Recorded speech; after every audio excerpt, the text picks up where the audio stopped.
ओम श्री गणेशाय नमः। अथ श्री बृहस्पतिवार व्रत कथा।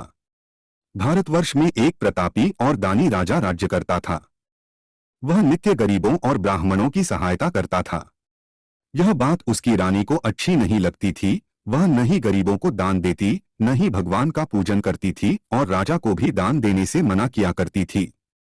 एक दिन राजा शिकार खेलने वन को गए हुए थे तो रानी महल में अकेली थी। उसी समय बृहस्पति देव साधु वेश में राजा के महल में भिक्षा के लिए गए और भिक्षा मांगी। रानी ने भिक्षा देने से इनकार किया और कहा, हे महाराज, मैं तो दान पुण्य से तंग आ गई हूँ। मेरा पति सारा धन लुटाते रहते हैं। मेरी इच्छा है कि हमारा धन नष्ट हो जाए, फिर न रहेगा बांस न बजेगी बांसुरी।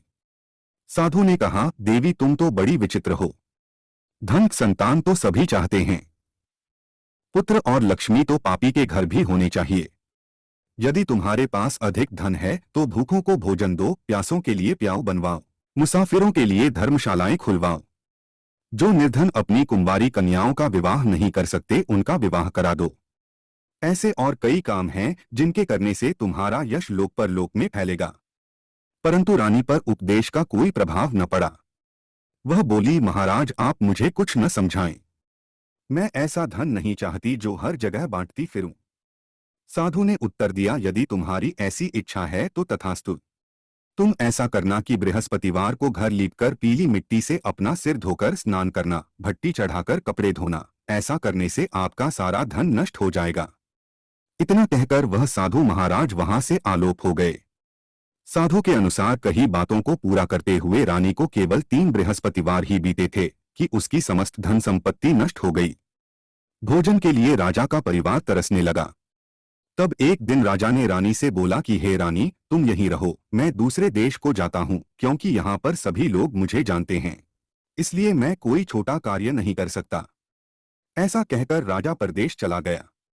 वहां वह जंगल से लकड़ी काटकर लाता और शहर में बेचता। इस तरह वह अपना जीवन व्यतीत करने लगा। इधर राजा के परदेश जाते ही रानी और दासी दुखी रहने लगी। एक बार जब रानी और दासी को 7 दिन तक बिना भोजन के रहना पड़ा तो रानी ने अपनी दासी से कहा, हे दासी, पास ही के नगर में मेरी बहन रहती है। वह बड़ी धनवान है, तो उसके पास जा और कुछ ले आ, ताकि थोड़ी बहुत गुजर बसर हो जाए। दासी रानी की बहन के पास गई। उस दिन गुरुवार था और रानी की बहन उस समय बृहस्पतिवार व्रत की कथा सुन रही थी। दासी ने रानी की बहन को अपनी रानी का संदेश दिया, लेकिन रानी की बड़ी बहन ने कोई उत्तर नहीं दिया। जब दासी को रानी की बहन से कोई उत्तर नहीं मिला तो वह बहुत दुखी हुई और उसे क्रोध भी आया। दासी ने वापस आकर रानी को सारी बात बता दी। सुनकर रानी ने अपने भाग्य को कोसा।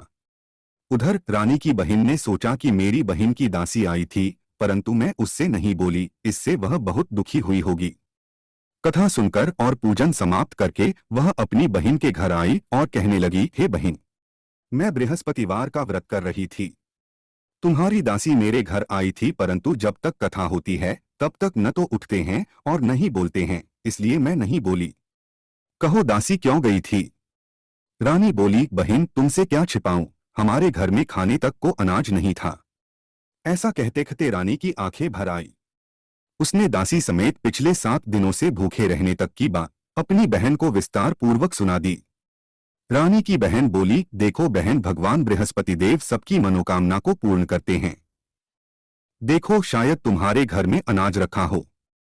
पहले तो रानी को विश्वास नहीं हुआ, पर बहन के आग्रह करने पर उसने अपनी दासी को अंदर भेजा तो उसे सचमुच अनाज से भरा एक घड़ा मिल गया। यह देखकर दासी को बड़ी हैरानी हुई। दासी रानी से कहने लगी, हे रानी, जब हमको भोजन नहीं मिलता तो हम व्रत ही तो करते हैं, इसलिए क्यों न इनसे व्रत और कथा की विधि पूछ ली जाए ताकि हम भी व्रत कर सकें। तब रानी ने अपनी बहन से बृहस्पतिवार व्रत के बारे में पूछा। उसकी बहन ने बताया, बृहस्पतिवार के व्रत में चने की दाल और मुनक्का से विष्णु भगवान का केले की जड़ में पूजन करें तथा दीपक जलाएं, व्रत कथा सुनें और पीला भोजन ही करें। इससे बृहस्पति देव प्रसन्न होते हैं। व्रत और पूजन विधि बताकर रानी की बहन अपने घर को लौट गई। 7 दिन के बाद जब गुरुवार आया तो रानी और दासी ने व्रत रखा।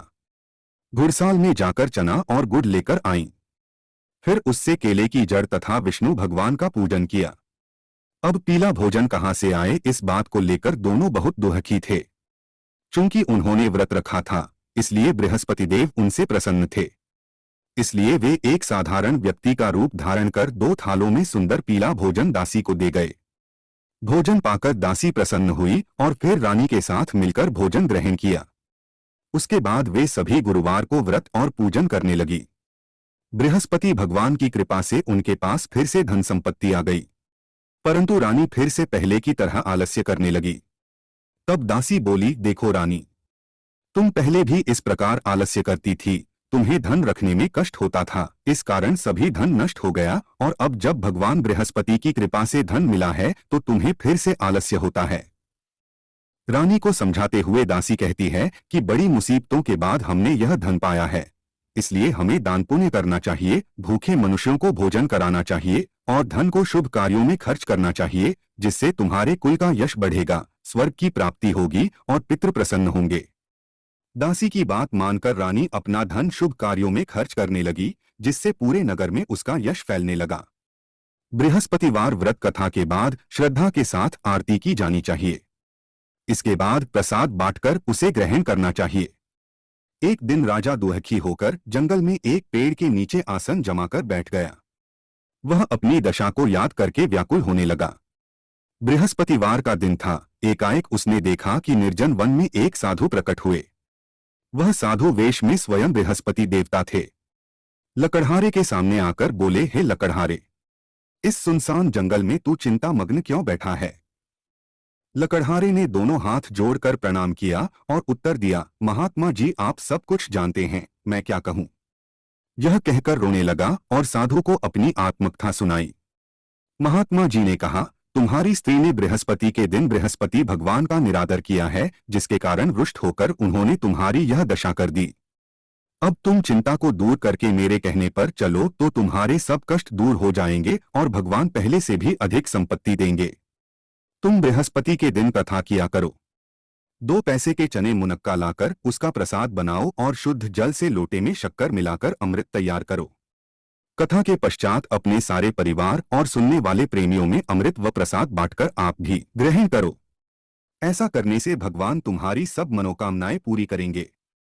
साधु के ऐसे वचन सुनकर लकड़हारा बोला, हे प्रभु, मुझे लकड़ी बेचकर इतना पैसा नहीं मिलता जिससे भोजन के उपरांत कुछ बचा सकूं। मैंने रात्रि में अपनी स्त्री को व्याकुल देखा है। मेरे पास कुछ भी नहीं जिससे मैं उसकी खबर मंगा सकूं। साधु ने कहा, हे लकड़हारे, तुम किसी बात की चिंता मत करो। बृहस्पति के दिन तुम रोजाना की तरह लकड़ियां लेकर शहर को जाओ। तुमको रोज से दुगुना धन प्राप्त होगा, जिससे तुम भली भांति भोजन कर लोगे तथा बृहस्पति देव की पूजा का सामान भी आ जाएगा। इतना कहकर साधु अंतर्ध्यान हो गए। धीरे धीरे समय व्यतीत होने पर फिर वही बृहस्पतिवार का दिन आया। लकड़हारा जंगल से लकड़ी काटकर किसी शहर में बेचने गया। उसे उस दिन और दिन से अधिक पैसा मिला। राजा ने चना गुड़ आदि लाकर गुरुवार का व्रत किया।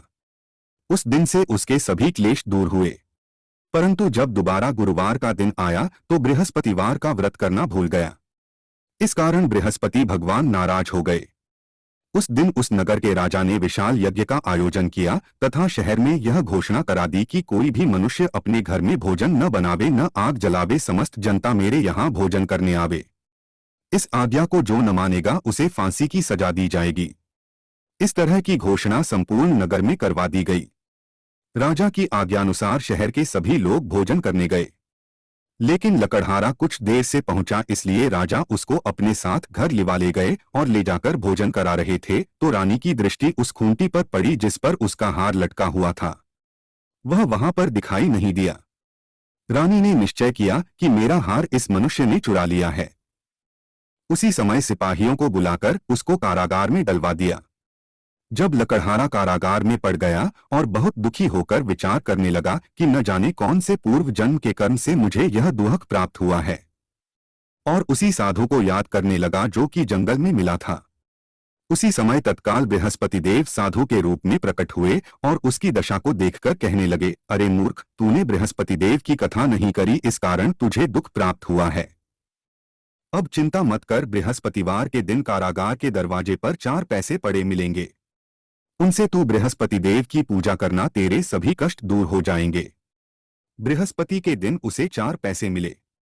लकड़हारे ने कथा कही। उसी रात्रि को बृहस्पति देव ने उस नगर के राजा को स्वप्न में कहा, हे राजा, तुमने जिस आदमी को कारागार में बंद कर दिया है वह निर्दोष है।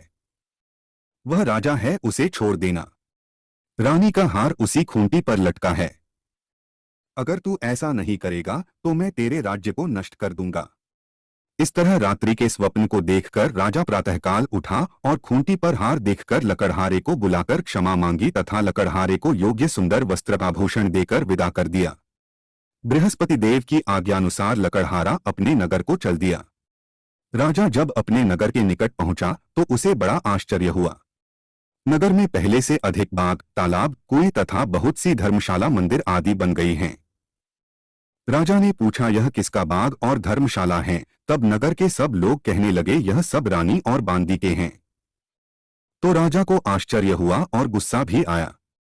जब रानी ने यह खबर सुनी कि राजा आ रहे हैं तो उन्होंने बांदी से कहा कि हे दासी, देख राजा हमको कितनी बुरी हालत में छोड़ गए थे। हमारी ऐसी हालत देखकर वह लौट न जाएं, इसलिए तू दरवाजे पर खड़ी हो जा। आज्ञानुसार दासी दरवाजे पर खड़ी हो गई। राजा आए तो उन्हें अपने साथ लिवा लाई।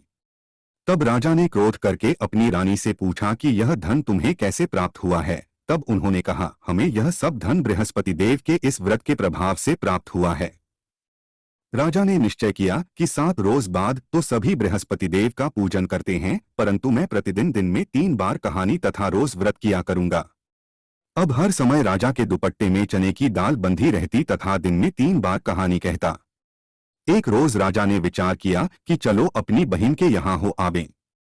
इस तरह निश्चय कर राजा घोड़े पर सवार हो अपनी बहन के यहाँ को चलने लगा। मार्ग में उसने देखा कि कुछ आदमी एक मुर्दे को लिए जा रहे हैं।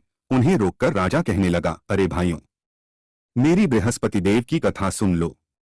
वे बोले, लो हमारा तो आदमी मर गया है, इसको अपनी कथा की पड़ी है। परंतु कुछ आदमी बोले, अच्छा कहो, हम तुम्हारी कथा भी सुनेंगे। राजा ने दाल निकाली और जब कथा आधी हुई थी कि मुर्दा हिलने लग गया और जब कथा समाप्त हो गई तो राम राम करके मनुष्य उठकर खड़ा हो गया। आगे मार्ग में उसे एक किसान खेत में हल चलाता मिला। राजा ने उसे देख और उससे बोले, अरे भैया, तुम मेरी बृहस्पतिवार की कथा सुन लो। किसान बोला, जब तक मैं तेरी कथा सुनूंगा तब तक 4 हरिया जोत लूंगा। जा अपनी कथा किसी और को सुनाना। इस तरह राजा आगे चलने लगा। राजा के हटते ही बैल पछाड़ खाकर गिर गए तथा किसान के पेट में बड़ी जोर का दर्द होने लगा। उस समय उसकी माँ रोटी लेकर आई। उसने जब यह देखा तो अपने पुत्र से सब हाल पूछा और बेटे ने सभी हाल कह दिया। तो बुढ़िया दौड़ी दौड़ी उस घुड़सवार के पास गई और उससे बोली कि मैं तेरी कथा सुनूंगी, तू अपनी कथा मेरे खेत पर चलकर ही कहना। राजा ने बुढ़िया के खेत पर जाकर कथा कही, जिसके सुनते ही वह बैल उठ खड़ हुए तथा किसान के पेट का दर्द भी बंद हो गया। राजा अपनी बहन के घर पहुंचा। बहन ने भाई की खूब मेहमानी की। दूसरे रोज प्रातःकाल राजा जगा तो वह देखने लगा कि सब लोग भोजन कर रहे हैं।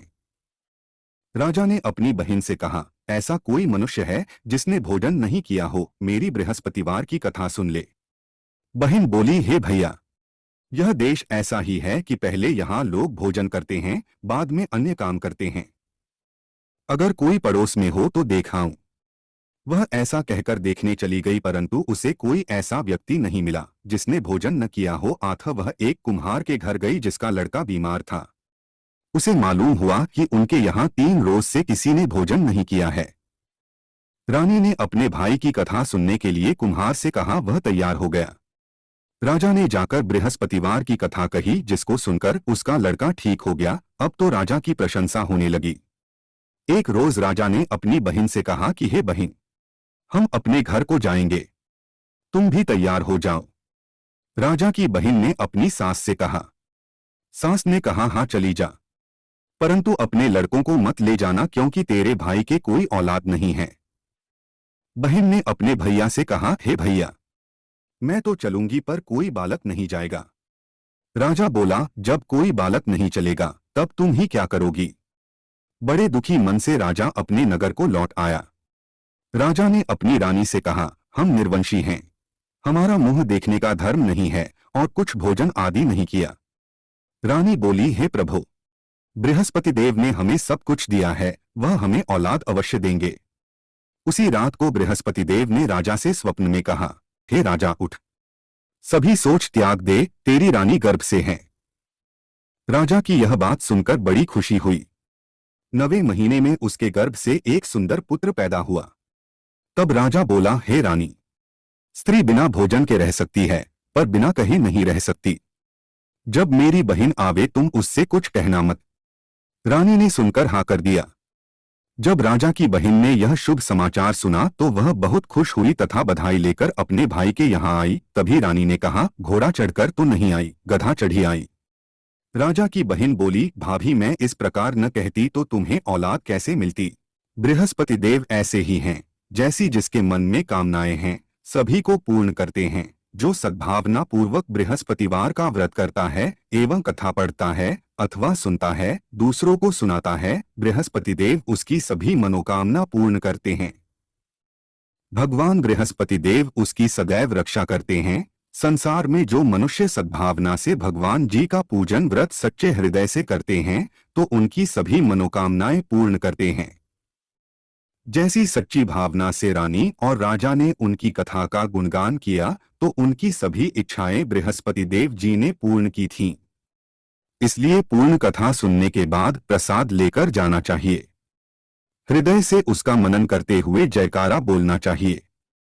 बोलो बृहस्पति देव की जय, भगवान विष्णु की जय।